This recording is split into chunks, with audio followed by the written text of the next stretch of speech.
झारखंड का इस्पात नगर यानी बोकारो, जो अपनी चौड़ी सड़कों और अनुशासित जीवन के लिए जाना जाता है, आज एक अनजाने खौफ की चपेट में है।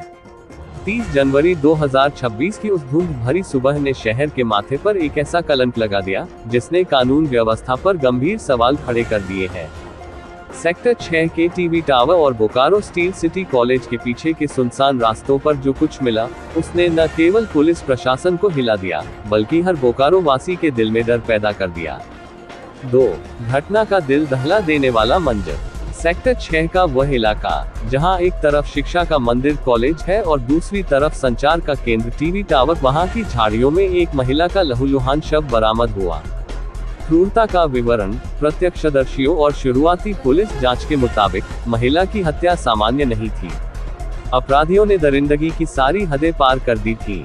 महिला का चेहरा पत्थर से कूच कर बिगाड़ दिया गया था। शरीर पर संघर्ष के निशान थे, जो ये बताते थे कि उस मासूम ने अपनी जान बचाने के लिए आखिरी सांस तक जंग लड़ी होगी। अपराध का तरीका। पुलिस का मानना है कि चेहरा कुचलने के पीछे का मकसद केवल हत्या करना नहीं, बल्कि शिनाख्त मिटाना था, ताकि पुलिस को ये पता न चल सके कि महिला कौन है और कहां की रहने वाली है। 3.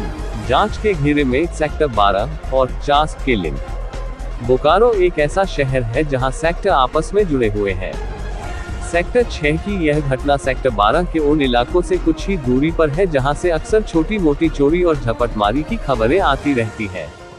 पुलिस अब सेक्टर 12, सेक्टर 4 और पास के 50 इलाके के उन तमाम घरों का सर्वे कर रही है, जहां से पिछले एक हफ्ते में कोई महिला लापता हुई है। स्थानीय खुफिया तंत्र लोकल इंटेलिजेंस ये पता लगाने में जुटा है कि क्या महिला को किसी गाड़ी से लाकर यहां फेंका गया था या उसे बहला फुसलाकर इस सुनसान जगह पर लाया गया था। 4. फॉरेंसिक और तकनीकी साक्ष्य टेक्निकल एविडेंस। मामले की गंभीरता को देखते हुए बोकारो एसपी के निर्देश पर एसआईटी सिट का गठन किया गया। डॉग स्क्वायड की भूमिका। खोजी कुत्तों को घटनास्थल पर ले जाया गया, जो झाड़ियों से होते हुए पास की मुख्य सड़क तक जाकर रुक गए।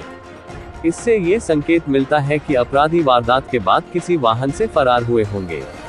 CCTV footage. पुलिस नया मोड़ तलाशने के लिए टीवी टावर रोड और सिटी कॉलेज के गेट पर लगे कैमरों के फुटेज खंगाल रही है। रात 12 बजे से सुबह 4 बजे के बीच उस रास्ते से गुजरी हर कार और मोटरसाइकिल की पहचान की जा रही है।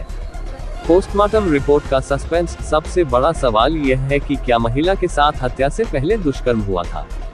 फॉरेंसिक टीम ने इसके लिए स्वाब और अन्य नमूने सुरक्षित रखे हैं, जिसकी रिपोर्ट आने के बाद ही इस मामले की धाराएं और गंभीर हो सकती है। 5. बोकारो में महिलाओं की सुरक्षा पर संकट। ये घटना अकेले नहीं है। हाल ही में सेक्टर 2 की नमिता देवी का शव मिलना और अब सेक्टर 6 में इस अज्ञात महिला की हत्या ने एक सीरियल किलिंग या किसी बड़े गिरोह की सक्रियता की ओर इशारा करना शुरू कर दिया है। सुनसान रास्तों का खतरा। बोकारो के सेक्टरों के बीच में स्थित बड़े बड़े खाली मैदान और झाड़ियां अब काल का केंद्र बनती जा रही है। जनता का आक्रोश। सेक्टर 6 और सेक्टर 12 के निवासियों ने पुलिस गश्त बढ़ाने की मांग को लेकर विरोध प्रदर्शन भी किया है। लोगों का कहना है कि शाम 7 बजे के बाद इन इलाकों में नशेड़ियों और असामाजिक तत्वों का जमावड़ा लगा रहता है, जिन्हें रोकने वाला कोई नहीं है। 6.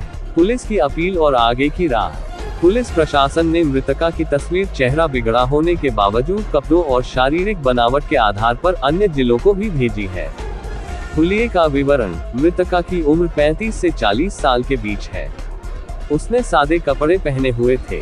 पुलिस का संदेश। प्रशासन ने लोगों से अपील की है कि अगर किसी का भी परिचित या रिश्तेदार पिछले कुछ दिनों से लापता है, तो तुरंत सेक्टर 6 या सिटी थाने में संपर्क करें। साथ ही जब तक अपराधी पकड़े नहीं जाते, महिलाओं को अकेले सुनसान इलाकों में जाने से बचने की सलाह दी गई है। 7. उपसंहार। न्याय की उम्मीद। सेक्टर 6 की वह झाड़ियां आज भी उस चीख की गवाह है, जो शायद उस रात किसी ने नहीं सुनी। बोकारो जैसे शहर में जहां लोग सुरक्षित महसूस करते थे, वहां इस तरह की दरिंदगी ने समाज के चेहरे पर कालिक पोत दी है। अब सबकी नजरें पुलिस की जांच पर टिकी हैं। क्या वे उन दरिंदों को